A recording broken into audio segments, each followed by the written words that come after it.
So, have you ever wondered what would happen if you combined a Golf GTI with a mid-mounted 6-litre Bentley W12? Probably not, but Volkswagen have done it anyway. It says Golf GTI, but don't let that fool you. This isn't like any other Golf GTI that's ever been built. For a start, where you'd normally expect to find your 4-cylinder 2-litre turbocharged engine, there's just a big empty space. What happens here happens at the back of the car. This thing has been constructed with parts from all over the Volkswagen group. At the front, we've got front disc brakes from the Audi RS4 and some very natty, unique 19-inch rims. Pretty cool. As we move backwards, you'll see these amazing air scoops that have been integrated into the side of the car. This thing's about 6 inches wider than the conventional Golf. And even better, up at the top, if you look at the angle of this rear window, you'll see that the air scoop has been integrated into the back of it. All these scoops are necessary because this thing's got a serious appetite for cooling air. At the back we find a 6-litre W12 engine. Now Volkswagen are calling this a Phaeton engine, which is telling half the story. It's actually in the same specification as in the Bentley Continental.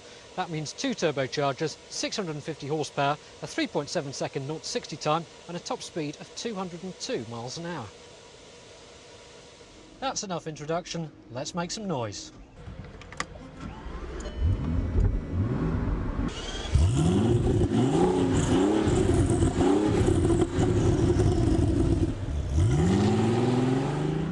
Volkswagen have kindly laid on a former Soviet airfield for us to put the car through its paces. And I don't think that this is a mollycoddled concept car. This is a car that's actually been designed to be driven pretty hard.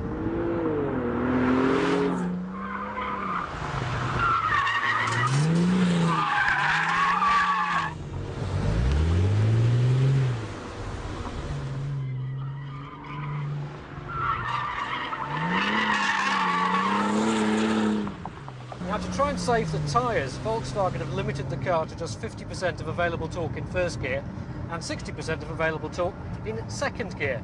But when you get to third gear, as we are now, you've got the lot. Bloody hell. So I'm here with the man responsible, Mark Lichter. Why on earth did you do a car like this?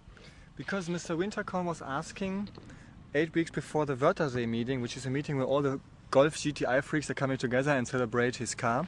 He was asking, do something special for this show, for this event. Is it okay? We did a few proposals. I can't tell you the other ones, but one was the show car. And he said, I like it, do it. And this was 8 weeks before the event. You've had quite a lot of fun with the car, but the most impressive thing is it actually drives like a real car, not like a show concept. Was that an important part of the project for you? It was very important because usually we know that Mr. Pie, he's living in Austria, this meeting in Austria, and he's always there at this meeting. And so we thought if we present a car like this, it should work. Otherwise we don't have to do it. So we use all the parts from the company, put together, and that's why the car is working and running. And final question, how can I buy one? First of all, it depends on the pressure. All the journalists, they have to write more and more very enthusiastic articles that the pressure for the company is bigger and bigger. So maybe there is a chance to build a car like this in the future. You'd like to build a car like this? I like one. I like to have one. I like to drive one.